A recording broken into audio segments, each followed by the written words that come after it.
যুবকদের সম্পর্কে প্রথম হাদিস, রাসূল সাল্লাল্লাহু আলাইহি ওয়াসাল্লাম বলেছেন, কিয়ামতের মাঠে মানুষ যখন উঠবে, আমরা উঠবো কিনা?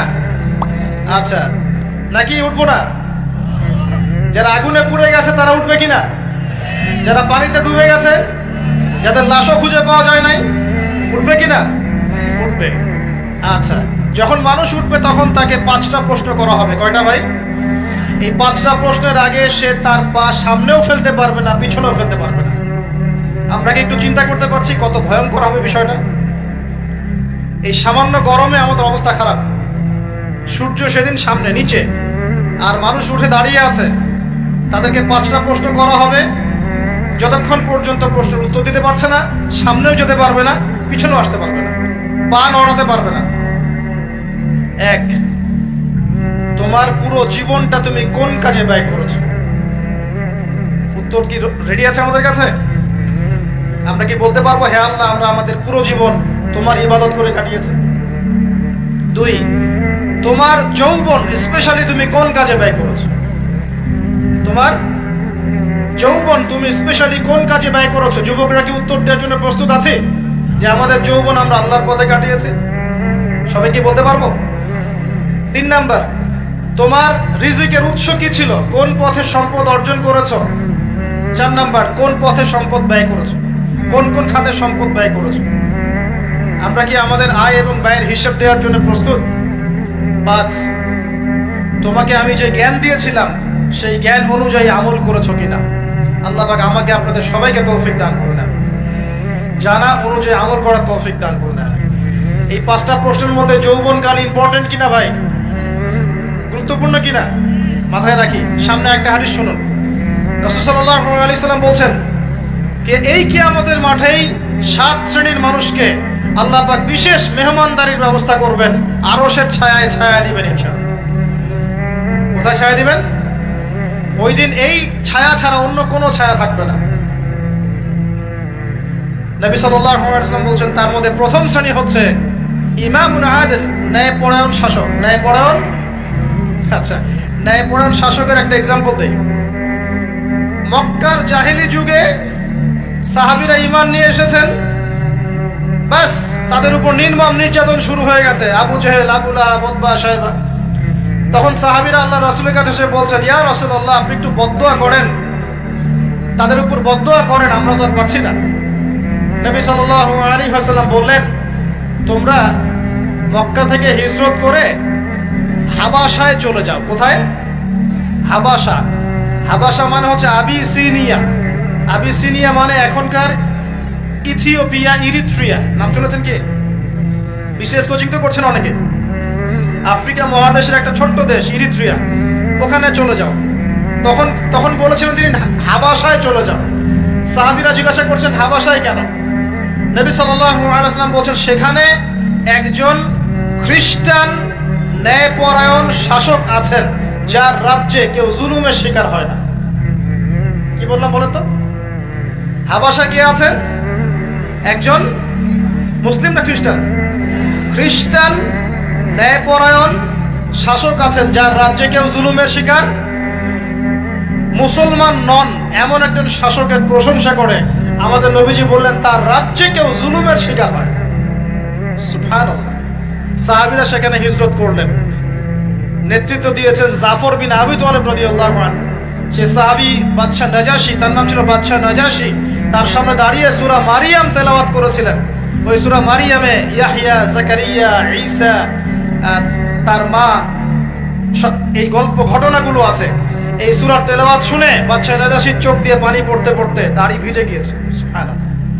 শেষে তিনি ঈমান নিয়ে আসেন, মুসলমান হন, আলহামদুলিল্লাহ। আমাদের নবীজি তার জানাজার নামাজ পড়েছিলেন। আমাদের নবীজি তার গায়েবানা জানাজার নামাজও পড়েছেন। বলেন সুবহানাল্লাহ। এখানে একটা পয়েন্ট খালি বলতে চাই, একজন অমুসলিম শাসক সম্পর্কে আমাদের নবীজি মন্তব্য করেছিলেন তার রাজ্যে কেউ জুলুমের শিকার হয় না। আর আজকের দিনে সারা বিশ্বের কোন কোন ক্ষেত্রে মুসলিম শাসকদের ব্যাপারেও এই কথা বলা যায় না যে তার রাজ্যে কেউ জুলুমের শিকার হয়। আল্লাহ পাক বলছেন আরশের ছায়া আমি ছায়া দিব 7 শ্রেণীর মানুষকে। কয় শ্রেণী? তার মধ্যে প্রথম শ্রেণী হচ্ছে ইমামুন আদিল, ন্যায়পরায়ণ শাসক। আল্লাহ পাক আমাদের সমস্ত শাসকদেরকে ন্যায় পরায়ণ হওয়ার তৌফিক দান। 2 নাম্বার, সেই যুবককে আমি সেখানে আশ্রয় দিব যেই যুবক তার যৌবন কালটা আল্লাহর পথে কাটিয়ে দিয়েছে। এবার কি হাদিসটা আপনি পেয়েছেন? এর আগের হাদিস কি শুনলেন? পা নড়াতে পারবেন না যতক্ষণ পর্যন্ত এই প্রশ্নের উত্তর না দিচ্ছেন যৌবনকাল কোন পথে ব্যয় করেছেন। এখন যদি আল্লাহর পথে ব্যয় করেন তাহলে আরশের ছায়া ছায়া পাচ্ছেন, আলহামদুলিল্লাহ। বাকিগুলো কারা কারা একটু বলে দেই। 3 নাম্বার হচ্ছে সেই ব্যক্তি যে একজন আরেকজনকে মহব্বত করে, এক ব্যক্তি আরেক ব্যক্তিকে মহব্বত করে শুধুমাত্র আল্লাহর সন্তুষ্টির জন্য। কথা কি বুঝতে পারছেন? এই মহব্বত আমার এই ছেলে মেয়ের ফ্রি মিক্সিং না। কথা বুঝতে পারেননি? দিনের খাতিরে মহব্বত, আল্লাহর জন্য মহব্বত, আল্লাহর জন্য। 4 নাম্বার, এমন ব্যক্তি যে এত গোপনে দান করে যে তার বাম হাত জানে না ডান হাত কি দান করেছে। আমরা তো এখন 1 টাকা দান করলে 100 টাকা ফুটাই। ফেসবুক আছে, মারাত্মক একটা জিনিস ফেসবুক, মানে এটা মানুষকে আর মানুষ রাখে না। যে ব্যক্তি ফেসবুকে আসক্ত তার সাথে কথাবার্তা বলা, লেনদেন, চলাফেরা খুব ডিফিকাল্ট। মানে কি বোঝে নাকি কথাটা? কেন ডিফিকাল্ট? কারণ সে এত বেশি আসক্ত এখানে যে পান থেকে চুন খসলে সে আপনাকে পাবলিকলি ধুয়ে রেখে দিবে। কিছু হইলে আপনাকে ফেসবুকে টেনে নিয়ে আসবে, ফেসবুকে সবাইকে বলবে উনি আমার সাথে এই কাজ করছেন। আপনি বলারও টাইম পাবেন না যে আপনি নির্দোষ। খুব মুশকিল না এগুলা? আল্লাহ মাফ করুক আমাদেরকে। এমন ভাবে দান করে যে বাম হাত জানে না ডান হাত কি দান করছে। 5 নাম্বার, এমন ব্যক্তি যে এইটা যুবক, এটাও যুবক, যাকে কোনো সুন্দরী নারী আহ্বান করছে জিনার জন্য, সুন্দরী উচ্চ বংশের নারী, যে আসো আমার সাথে জিনা করো। ওই ইউসুফ আলাইহিস সালামের মতো, মনে আছে? ইউসুফ আলাইহিস সালামের ঘটনা মনে আছে? আচ্ছা, কিন্তু সেই যুবক বলে, সেই ব্যক্তি বলে, ইন্নী আখাফুল্লাহ, আমি আল্লাহকে ভয় করি, আমি তোমার সাথে খারাপ কাজ করতে পারবো না। এরকম ছেলে এবং এরকম মেয়ে এখন সমাজে খুঁজে পাওয়া যায় হাতে গোনা, হাতে গোনা। আপনি অনলাইন ঘাটাঘাটি করেন, গুগল করেন, ক্রস চেক করেন, দেখবেন বাংলাদেশের 25 বছরের কম বয়সী ছেলে আর মেয়েদের জেনার হার কত আপনি বের করে দেখেন। 25 বছরের কম যে যুব সমাজ আমাদের সামনে আছে তাদের মধ্যে কত পার্সেন্ট যুবক এখন পর্যন্ত ফিজিক্যাল সম্পর্ক করেনি কারোর সাথে, আপনি খুঁজে বের করতে পারবেন। শুধু ছেলেদের ক্ষেত্রে এটা নয়, মেয়েদের ক্ষেত্রেও আছে। এই যে অনার্স লাইফ পার করার আগেই বহু মেয়ে সতীত্ব নষ্ট করে ফেলছে, বহু ছেলে সতীত্ব নষ্ট করে ফেলছে। কথাগুলো কি রাগ করছেন? আমি আপনাদের ভাই এবং আমি আপনাদেরকে মহব্বত করি। আমরা জেনার পথে যাব না, আমরা হালাল সম্পর্কে থাকবো ইনশাআল্লাহ। যখন আপনি জেনায় চলে যাবেন আপনার কলব থেকে আল্লাহর নূর নষ্ট হয়ে যাবে। এটা এমন একটা পাপ যেটা করার পর মানুষ আল্লাহর সামনে মাথা তুলে দাঁড়াতে পারে না, লজ্জায় চোখ নেমে যায়, ইবাদতে স্বাদ পায় না। যখন হারাম সম্পর্কে, ফ্রি মিক্সিং, এগুলোতে মানুষ থাকে, ইবাদতে মানুষ স্বাদ পায় না। দিনের পর দিন ইবাদত করে মনোযোগ আসে না, মন লাগে না, চোখ দিয়ে একটু পানি বের হয় না, আল্লাহর জন্য কাঁদতে পারে না, কারণ মনের মধ্যে তো নূর নাই।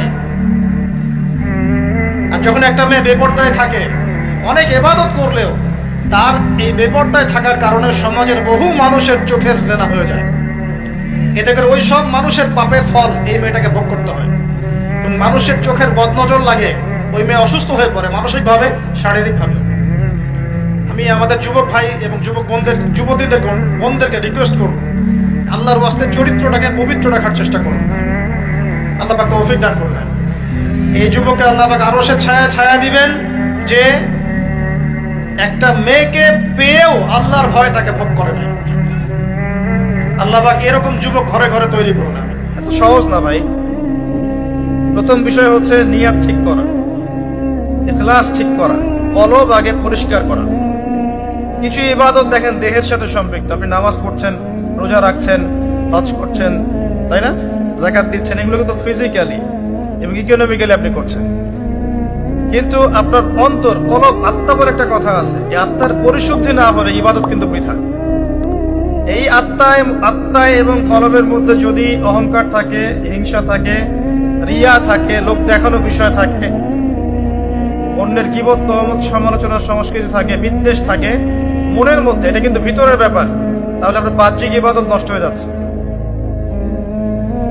আবার এই মনের মধ্যেই যদি ঈমান থাকে, ইমান কি ধরা যায়? কঠিন তরল বায়বীয় বোঝা যায়? এটা কলবে, রুহের ব্যাপার। এই রুহের মধ্যে যদি কলবে ইমান থাকে, আল্লাহর প্রতি ভালোবাসা মহব্বত থাকে, তাওয়াক্কুল থাকে, আনুগত্য থাকে, বিনয় থাকে, এই কলবের এই ফিলিংস গুলো আপনার ইবাদতকে কবুলিয়াত পাইয়ে দিবেন সব। তাহলে মূল বিষয়টা কিন্তু ভিতরে, তাই না? মূল বিষয়টা কিন্তু ভিতরে। আমি ভিতরে কেমন সেটাই মূল বিষয়। বাহ্যিক লেবাস পোশাক কেমন, আপনার বাহ্যিক আমল কত সুন্দর, এটার চেয়ে বড় কথা হচ্ছে ভিতরে আপনি কেমন। আর ভিতরটা বই পড়েই বা লেকচার শুনেই পরিবর্তন হয় না। আসলে ভিতরটা পরিবর্তন হয় আল্লাহওয়ালা মানুষের কাছে থাকলে। আল্লাহওয়ালা মানুষদের কাছাকাছি যত বেশি থাকবেন, ভিতর তত বেশি পরিষ্কার হবে। যদি মানুষের লেকচার শুনে আর বই পড়েই সব হতো, নবী সাল্লাল্লাহু আলাইহি ওয়াসাল্লাম বই দিয়ে দিতেন, কোরআনের সূরা করে দিয়ে দিতেন, বাসায় গিয়ে পড়ে নিও, এমনটা ছিল? বরং সাহাবীরা দিন রাত তার কাছে থাকতেন, পড়ে থাকতেন, 5 ওয়াক্ত নামাজে আসতেন, তার আশপাশে থাকতেন, তাকে দেখতেন তিনি কেমন, তিনি কিভাবে হাঁটেন, কেমন করে চলাফেরা করেন, কেমন করে কথা বলেন, কেমন করে নামাজ আদায় করেন, কিভাবে মানুষের সাথে মেশেন, এগুলো দেখে দেখে তারা শিখেছে। আব্দুল্লাহ বিন মাসউদ রাদিয়াল্লাহু আনহু সম্পর্কে বলা হয় যে আব্দুল্লাহ বিন মাসউদ রাদিয়াল্লাহু আনহু এমন ভাবে আল্লাহ রাসূল সাল্লাল্লাহু আলাইহি ওয়াসাল্লামকে কপি করতেন, তার ওঠা বসা চলাফেরা এমন ভাবে কপি করতেন যে মনে হতো তার সাথে তার চেহারা এবং আচরণে অনেক মিল পাওয়া যেত, ফিজিক্যালি, এবং দেখা যেত মানে বাচনিক ভাবে ওঠা বসা মুআমালাত সব ক্ষেত্রে মনে হতো নবী সাল্লাল্লাহু আলাইহি ওয়াসাল্লামের মতো করে করার চেষ্টা করছেন। মুসআব বিন উমাইর রাদিয়াল্লাহু আনহু চেহারাটা নবী সাল্লাল্লাহু আলাইহি ওয়াসাল্লামের সাথে সাদৃশ্যপূর্ণ ছিল। আলী রাদিয়াল্লাহু আনহু, হাসান হুসাইন রাদিয়াল্লাহু আনহুমা, তাদের চেহারার মধ্যে একটা মিল ছিল। এমনকি উহুদের যুদ্ধে একজন সাহাবীকে শহীদ করা হয়, তাকে শহীদ করে কাফেররা মনে করেছিল মুহাম্মদ সাল্লাল্লাহু আলাইহি ওয়াসাল্লামকে মেরে ফেলেছে। নাউজুবিল্লাহ। যখন আপনি একসাথে থাকবেন, একজন আল্লাহওয়ালা মানুষের সোহবতে থাকবেন এবং তার কাছ থেকে দিনটা শিখবেন, আপনার মধ্যে আস্তে আস্তে তার মতো প্রভাব বিস্তার করবে ইনশাআল্লাহ। তো আমি যেটা বলতে চাচ্ছিলাম সেটা হচ্ছে যে কলবের পরিবর্তনটাই মূল। আর এই কলব পরিবর্তিত হবে তখনই, আত্মশুদ্ধি তখনই আসবে যখন আপনি পড়াশোনার পাশাপাশি আল্লাহওয়ালা মানুষের সাথে থাকবেন। এবার আল্লাহওয়ালা মানুষ খুঁজবেন কোথায়? যাদেরকে আপনি আল্লাহওয়ালা মনে করছেন সবাই আসলে বাহ্যিকভাবে আল্লাহওয়ালা হলো, ভিতরে আল্লাহওয়ালা নন, এটা বাস্তবতা। কিন্তু আল্লাহ পাক যেহেতু বলেছেন কুনু মা'আস সাদিকিন, সত্যবাদীদের সাথে থাকো, তার মানে কিয়ামত পর্যন্ত আল্লাহওয়ালা মানুষ থাকবে। আপনাকে খুঁজে বের করতে হবে এবং আল্লাহর কাছে দোয়া করতে হবে, আল্লাহ আমাকে সেই রকম ওস্তাদ, সেই রকম আলেম, সেই রকম আপনারা যে ভাষাই বলেন, পীর বা বুজুর্গ বা ওলামায়ে কেরাম মিলিয়ে দিন, যাদের সোহবতে থাকলে আমরা দিন শিখতে পারবো এবং আপনার নূর অর্জন করতে পারবো, আত্মশুদ্ধি অর্জন করতে পারবো। আত্মশুদ্ধি ছাড়া কোনো কিছুর কোনো মূল্য নেই। ইন্টারনালি যদি শুদ্ধ না হতে পারে, তখন ইয়া আইয়াতুহান নাফসুল মুতমাইন্না এই আয়াত আপনার জন্য পড়া হবে না। যখন কলব প্রশান্ত হবে, তখন দেখবেন ওই প্রশান্ত আত্মাকে কবজ করার জন্য যখন মালাকুল মাউত আসবেন, তখন এই আয়াত তাকে পড়ে শোনানো হবে, ইয়া আইয়াতুহান নাফসুল মুতমাইন। এর আগ পর্যন্ত না। আর যত দুনিয়াদার মানুষ তত কলব অস্থির। দুনিয়াদার মানুষের কলব কিন্তু অস্থির, টেনশন, দুশ্চিন্তা, দুর্ভাবনা, অস্থিরতা, একটা পাইলে আরেকটা পাওয়ার মোহ, এগুলো দিয়ে ভর্তি। যে দুনিয়ার পিছনে যত বেশি ছুটবে, তার কলব তত বেশি কলুষিত হয়ে যাবে। মাদক খাবেন, কলব দূষিত হয়ে যাবে। জেনা করবেন, কলব দূষিত হয়ে যাবে। পর্নোগ্রাফি দেখবেন, কলব মরে যাবে। নামাজ আদায় করবেন না, কলব মরে যাবে। যত বেশি উল্টাপাল্টা গেম খেলবেন, কলব মরে যাবে। বেশি কথা বলবেন মানুষের সাথে, কলব মরে যাবে। বেশি জোরে জোরে হাসবেন, কলব মরে যাবে। বেশি খাবেন, কলব মরে যাবে। বেশি ঘুমাবেন, কলব মরে যাবে। এমনকি হালাল স্ত্রীর সাথে যদি বেশি বেশি সহবাস করেন, তাও কলব মরে যাবে। কিছু হালাল কাজ আছে, এগুলো করলেও কলব মরে যায়। ইবনুল কাইয়্যিম রাহিমাহুল্লাহ বলেছেন, কিছু হালাল কাজ আছে যেগুলো করলেও কলবের মধ্যে প্রভাব পড়ে, কলব দুর্বল হয়ে পড়ে। বেশি কথা বললে কলব মরে যায়। খেয়াল করে দেখবেন, বেশি মানুষের সাথে মিশবেন, আপনি দূষিত হয়ে যাবেন। বেশি বেশি খাবেন, ওজন রসিক হবেন, কলব দূষিত হবে, মাশাআল্লাহ পেটও একটা বের হয়ে যাবে। সুন্নতের বয়ান করে বেড়াবে, নিজের বডিতেই সুন্নত নাই। কথা বুঝতে পারেন নাই? জাতির কান্ডারি সুন্নতের বয়ান করে বেড়ায়, নিজের বডির মধ্যেই সুন্নত নাই। এমন একটা দেহ বানিয়ে রেখেছে মাশাআল্লাহ, এক পাক দৌড়াতে বলেন জিহাদের মাঠে শেষ, উল্টে পড়ে যাবে। খালি এক পাক মাঠে চক্কর লাগাইতে বলেন, দেখবেন শেষ, মাশাআল্লাহ দম শেষ। এদিকে মাশাআল্লাহ জাতির কান্ডারি হয়ে বসে আছে, ফিজিক্যালি ফিট না, কারণ ভোজন রসিক ভুঁড়ি বের হয়ে গেছে। যত বেশি খাবেন কলব মরে যাবে। সিরিয়াসলি বলছি, খান বেশি বেশি, দেখবেন কলব মরে গেছে। রমজান মাসে রোজা রাখেন না? রোজা রাখলে মনটা প্রশান্তি লাভ করে না? রোজা রেখেছেন, তারাবির নামাজ পড়ছেন, কোরআন তেলাওয়াত করছেন, জিকির করছেন, অন্তরে একটা শান্তি চলে আসে। এখন ইফতার করতে গিয়ে আপনি 20টা আইটেম নিয়ে বসেন, কলব মরে যাবে। ইফতার করার সময় 20টা আইটেম নিয়ে বসেন, 20টা আইটেম বক বক করে খান, দেখবেন যে আপনার ওই যে রোজার যে রুহানি ফ্লেভার নষ্ট হয়ে গেছে। সেহরিতে আপনি 10টা আইটেম করেন, দেখবেন আপনার কলবের যে নূর নষ্ট হয়ে গেছে। এটা খুব মারাত্মক। নবী সাল্লাল্লাহু আলাইহি ওয়াসাল্লাম বলেছেন, খেতেই যদি হয় পেটটাকে 3 ভাগ করে খাও। আর এই সুন্নাহগুলো হাদিসের পাতায় আছে, বাস্তবতা আসলে এমন না। কিছু কিছু বিষয় আছে কোরআন হাদিসের পাতায় আছে, বাস্তবে নাই। যেমন গনিমতের মাল, বাস্তবে আপনি আর এখন পাচ্ছেন না। যেমন একাধিক বিয়ে, কোরআন হাদিসে আছে, বাস্তবে দেখতে পারবেন না, খুব কম। করলে পরে দেখবেন সমাজের মানুষ আবার বাঁকা চোখে দেখবে, চরিত্র খারাপ। একটা নিয়ে আপনি আবার 10টার সাথে খরচ নষ্টি করলে কোনো সমস্যা নেই, আবার বিয়ে না করেও 10টার সাথে খরচ নষ্টি করলে কোনো সমস্যা নেই। মানে বাস্তবতা আর কোরআন হাদিস পুরা ডিফারেন্ট। দেখবেন খাওয়ার সুন্নাত কোরআন হাদিসে আছে, বাস্তবে পাবেন না। খুব কম মানুষের মধ্যে আছে, এবং যাদের কাছে আছে তারা কিন্তু এই আপনি পাবলিকলি তাদেরকে পাবেন না, তারা এইসব অনলাইনে আসে না। আল্লাহ ওয়ালা যে মানুষগুলো আছেন, আনাচে কানাচে ছড়িয়ে আছেন, যাদেরকে আমরা চিনিও না, হয়তো অনেকে নামও জানি না, তারা কখনো এভাবে পাবলিকলি আসেন না। তারা সেলিব্রিটি নন, তারা পরকালের সেলিব্রিটি। পরকালের সেলিব্রিটি আসল সেলিব্রিটি। দুনিয়ার সেলিব্রিটিজমের কোনো দাম নাই। তাই দুনিয়ার এই বিষয়গুলো কিন্তু এত বেশি মত্ত হবেন না। আমি একটা কথা বলতে গিয়ে এতগুলো কথা চলে আসলাম। আত্মশুদ্ধির পথে এগুলো অন্তরায়, এগুলো বাধা। আত্মশুদ্ধিও আসবে কখন? করবেন বেশি বেশি, কোরআন তেলাওয়াত বেশি বেশি করবেন, আল্লাহর জিকির বাড়িয়ে দেন, দিন রাত আল্লাহর জিকির বাড়িয়ে দেন। সুবহানাল্লাহ পড়তে থাকেন, হাঁটতে হাঁটতে আলহামদুলিল্লাহ পড়তে থাকেন, আল্লাহু আকবার পড়তে থাকেন, লা হাওলা ওয়ালা কুওয়াতা ইল্লা বিল্লাহ পড়তে থাকেন, আস্তাগফিরুল্লাহ ওয়া আতুবু ইলাইহি পড়তে থাকেন, সুবহানাল্লাহি ওয়া বিহামদিহি সুবহানাল্লাহিল আযীম পড়তে থাকেন, দরুদ শরীফ পড়তে থাকেন, আল্লাহর জিকির বাড়িয়ে দেন। যত বেশি আল্লাহর জিকির করবেন, মন প্রশান্ত হবে ইনশাআল্লাহ। আপনি আল্লাহকে ফিল করতে পারবেন, আল্লাহ আপনার কলবে। মানে কি আল্লাহ সরাসরি কলবের ভিতরে? আল্লাহর সাথে আপনার হৃদয়ের সম্পর্ক স্থাপন হবে ইনশাআল্লাহ। আল্লাহর নূর আপনার কলবে আসবে ইনশাআল্লাহ। আল্লাহর জিকির বাড়িয়ে দেন, এবং একই সাথে আল্লাহর কাছে দোয়া করা বাড়িয়ে দেন। প্রত্যেক পদে পদে আল্লাহর কাছে দোয়া করেন। এমনকি জুতার ফিতাও যদি ছিঁড়ে যায়, আল্লাহকে হাত তুলে বলেন, আল্লাহ আমার জুতার ফিতা ছিঁড়ে গেছে, আপনি জুতার ফিতার ব্যবস্থা করেন। এভাবে আল্লাহকে পান, এভাবে আল্লাহর সাথে সম্পর্ক করেন। কিছু হলে হুজুর ডাকতে হবে কেন? আপনার বাবা মারা গেছেন, হুজুর ডেকে কি দোয়া করবে? আপনার বাবার মৃত্যুর শোক কি আমি বুঝতে পারবো? আপনি বুঝবেন, আপনি দোয়া করেন। হ্যাঁ, দোয়া চাইতে পারেন, আপনি দোয়া করা কোনো খারাপ কিছু না, কিন্তু আপনাকে ফিল করতে হবে আল্লাহ কি জিনিস। আল্লাহর কাছে আল্লাহকে পাওয়ার যে পথ ও পদ্ধতি, এখানে আপনাকে ফিল করতে হবে কাজগুলো কেমন হবে। তো এগুলো করলে আপনার কলবে আল্লাহর নূর আসবে ইনশাআল্লাহ। আরো বেশি বেশি বেশি কবর জিয়ারত করতে পারেন, কলবে নূর আসবে।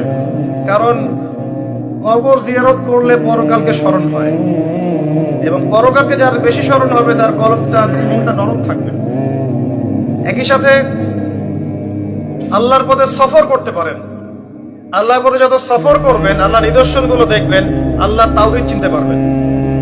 আল্লাহ পাক সফর করতে বলেছেন, সূরা হজের মধ্যে আছে, সফর করলে তোমার মৃত কলব জীবিত হবে, এটা বলা আছে। সফর করলে মৃত কলব জীবিত হবে। বেশি বেশি দরুদ শরীফ বাড়িয়ে দেন, আর দান সদাকা বাড়ান। দান সদাকা বাড়ান, কলব জীবিত হবে ইনশাআল্লাহ। আরেকটা বিষয় আছে, রোজা রাখেন। আমি হয়তো বলছি আমি হয়তো বেশি রাখতে পারছি না, আল্লাহ পাক তৌফিক দান করুন সবাইকে রাখার জন্য তৌফিক দান করুন। আগামী রমজানে আমরা যেন পরিপূর্ণভাবে রমজানটা কাজে লাগাতে পারি, আল্লাহ পাক তৌফিক দান করুন। আমাদের সবাইকে আল্লাহ পাক রমজানে পৌঁছে দিন, আমিন। ফরজ নামাজের সাথে নফল বাড়িয়ে দেন, আল্লাহ পাক তৌফিক এনায়েত করুন। এতিমের মাথায় হাত বোলান, সম্ভব হলে বিধবাদেরকে বিয়ে করেন, দায়িত্ব নেন বিধবার। এতিমের দায়িত্ব নেন, এতিমের দায়িত্ব নেন, বিধবার দায়িত্ব নেন। আপনাকে আল্লাহ পাক এমন পুরস্কার দিবেন ইনশাআল্লাহ, জান্নাতে নবী সাল্লাল্লাহু আলাইহি ওয়াসাল্লামের সাথে এইভাবে থাকবেন ইনশাআল্লাহ। এইভাবে যে এতিমের দায়িত্ব নেবে, বিধবার দায়িত্ব নেবে, দেখাশোনা করবে, তাকে আল্লাহ পাক এভাবে রাখবেন নবী সাল্লাল্লাহু আলাইহি ওয়াসাল্লামের সাথে। এই কাজগুলো করলে আপনার মনটা নরম হবে। যার মন যত বেশি সফট, তার মনে তত বেশি আল্লাহর নূর নাজিল হবে। যার কলবে আল্লাহর নূর নাজিল হবে, সে ব্যক্তি আল্লাহর নূর দিয়ে দেখবে, আল্লাহর নূর, আল্লাহর গান দিয়ে শুনবে, আল্লাহ পাকের রুহানিয়াত তার ভিতরে আসবে, আধ্যাত্মিকত্ব আসবে। আর এই আধ্যাত্মিকত্ব না আসলে আত্মশুদ্ধি অর্জিত হবে না। আর আত্মশুদ্ধি না আসলে সব আমলই ব্যর্থ। আত্মশুদ্ধি না আসলে বাকি যে নামাজ পড়ছেন, রোজা রাখছেন, অন্যান্য ইবাদতগুলো করছেন, আত্মশুদ্ধি না আসলে এগুলোর উদ্দেশ্য ব্যর্থ হয়ে যাচ্ছে। মূল উদ্দেশ্য কিন্তু আত্মশুদ্ধি অর্জন করা। কদ আফলাহা মান যাক্কাহা, আল্লাহ পাক বলেছেন সফল হয়েছে সে ব্যক্তি যে কলবকে পরিষ্কার করতে পেরেছে, আত্মশুদ্ধি অর্জন করতে পেরেছে। ওয়াকাদ খাবা মান দাসাহা, যে ব্যক্তি আত্মশুদ্ধি অর্জন করতে পারে নাই সে ধ্বংস হয়ে গেছে। আর এই সূরার মধ্যে আল্লাহ পাক সবচেয়ে বেশি কসম করেছেন না, ওয়াশ-শামসি ওয়া দুহাহা ওয়াল কমারি ইযা তালাহা, মনে হয় 10টা কি 11টা কসম করে আল্লাহ পাক বলেছেন আত্মশুদ্ধি যে অর্জন করতে পেরেছে সে সফল হয়েছে। চিন্তা করেন, আল্লাহ পাকের কথার গভীরতা বোঝার চেষ্টা করেন। সূরা আলার মধ্যেও তো আল্লাহ পাক বলেছেন কদ আফলাহা মান তাযাক্কা ওয়া যাকারা ইসমা রাব্বিহি ফাসাল্লা, সে ব্যক্তি সফল হয়েছে যে আত্মশুদ্ধি অর্জন করতে পেরেছে।